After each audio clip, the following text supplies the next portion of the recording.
আসসালামু আলাইকুম। কুকিং হাউজে সবাইকে স্বাগতম। আশা করি সবাই ভালো আছেন। আজ আপনাদের তৈরি করে দেখাবো টক ঝাল মিষ্টি পোড়া আমের শরবত। প্রচণ্ড এই গরমে শরীর ঠান্ডা রাখতে এই পোড়া আমের শরবতে জুড়ি মেলা ভার। খেতে এতটাই টেস্টি এবং তৃপ্তিদায়ক হয়, শুধু শরীর নয়, মন প্রাণও জুড়িয়ে যাবে। তাহলে চলুন রেসিপিটি দেখে নেই। পোড়া আমের শরবত তৈরি করার জন্য আমি এখানে মাঝারি সাইজের 2টা কাঁচা আম নিয়েছি। আম 2টা ভালোভাবে ধুয়ে পরিষ্কার করে নিয়েছি। শরবতের পরিমাণ যে যতটা তৈরি করতে চান সে অনুযায়ী এখানে আম নিয়ে নিতে হবে। এখন আমি কিছুটা সরিষার তেল হাতে নিয়ে আমের উপরে এভাবে মাখিয়ে নেব। এটা টোটালি অপশনাল, কেউ না করতে চাইলে নাও করতে পারেন।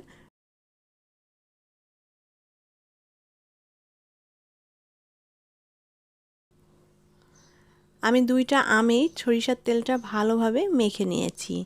এখন আম 2টা পুড়িয়ে নেব।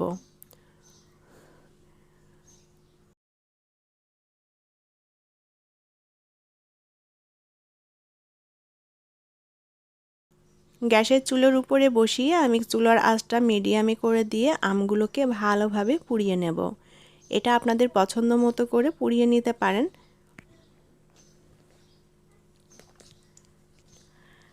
আমগুলোকে বেশ ভালোভাবে ঘুরিয়ে ঘুরিয়ে সব দিকটাই সমানভাবে পুড়িয়ে নিতে হবে, যেন সব দিকটাই ভালোভাবে পুড়ে আমগুলো নরম হয়ে যায়। আমি আমগুলোকে উল্টাপাল্টা করে দিয়ে সব দিকটাই ঘুরিয়ে ঘুরিয়ে খুব সুন্দর মতো পুড়িয়ে নিয়েছি। আর আমগুলো কিন্তু পুড়ে নরম হয়ে গিয়েছে। এখন আম 2টা আমি চুলা থেকে নামিয়ে নেব। এটা আপনাদের পছন্দ মতো করে পুড়িয়ে নিতে পারেন, এর থেকে আরও একটু বেশি করে পুড়িয়ে নেওয়া যাবে।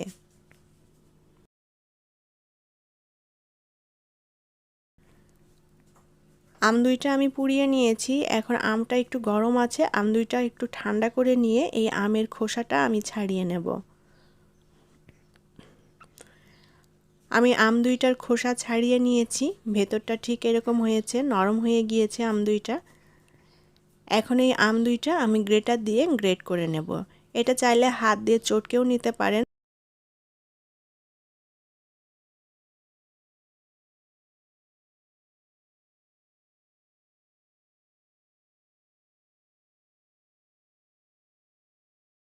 আমি 2টা আমি ভালোভাবে গ্রেটার দিয়ে গ্রেট করে নিয়েছি। আর আমটা দেখুন অনেক নরম এবং মসৃণ হয়েছে, কোনো দানা দানা নেই। গ্রেটার দিয়ে গ্রেট করে নিলে আমের মধ্যে কোনো দানা দানা থাকে না, আর শরবতটা খেতে ভালো লাগে।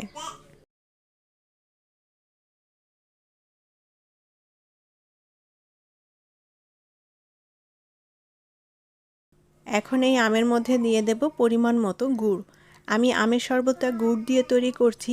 এটা চাইলে চিনি দিয়েও তৈরি করে নেওয়া যায়, তবে গুড় দিয়ে আমের শরবতটা খেতে অনেক বেশি টেস্টি হয়।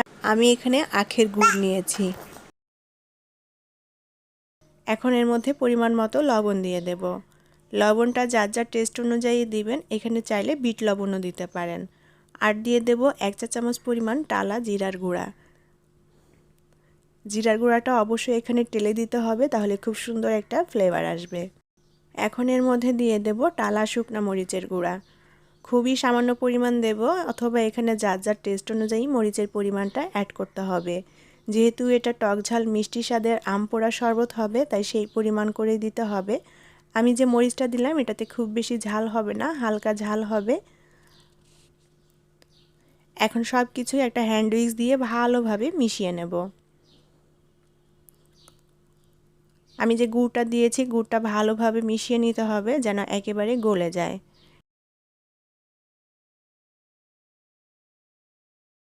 হ্যান্ড উইক্স দিয়ে ভালোভাবে মিশিয়ে নিয়েছি। এখন এর মধ্যে পানি দিয়ে দেব। আমি এখানে ফ্রিজের ঠান্ডা পানিটা ব্যবহার করছি। এটা নর্মাল পানি দিয়েও করতে পারেন। নর্মাল পানি দিয়ে করার পর এখানে আইস কিউব ব্যবহার করতে পারেন শরবতটা ঠান্ডা হওয়ার জন্য, অথবা শরবত বানিয়ে আপনার ফ্রিজে রেখে দিতে পারেন, ঠান্ডা হলে পরিবেশন করতে পারেন।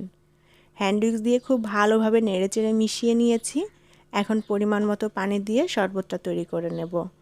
শরবতটা যে যতটুকু পাতলা খেতে পছন্দ করেন বা ঘন, সেভাবেই পানির পরিমাণটা অ্যাড করে দিবেন। পরিমাণ মতো পানি দিয়ে ভালোভাবে মিশিয়ে নিলেই আমাদের পোড়া আমের শরবতটা তৈরি হয়ে যাবে। আমার পোড়া আমের শরবতটা তৈরি হয়ে গিয়েছে, এখন এটা পরিবেশনের পালা। শরবতটা আমি একটা গ্লাসে ঢেলে নিয়েছি। তৈরি হয়ে গেল দারুণ টেস্টি এবং মুখরোচক গুড় দিয়ে পোড়া আমের শরবত।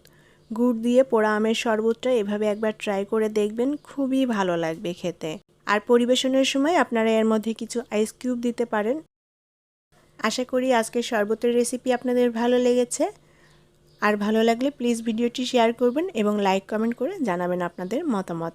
ভালো থাকবেন সবাই। আজকের মতো বিদায় নিচ্ছি। আল্লাহ হাফেজ।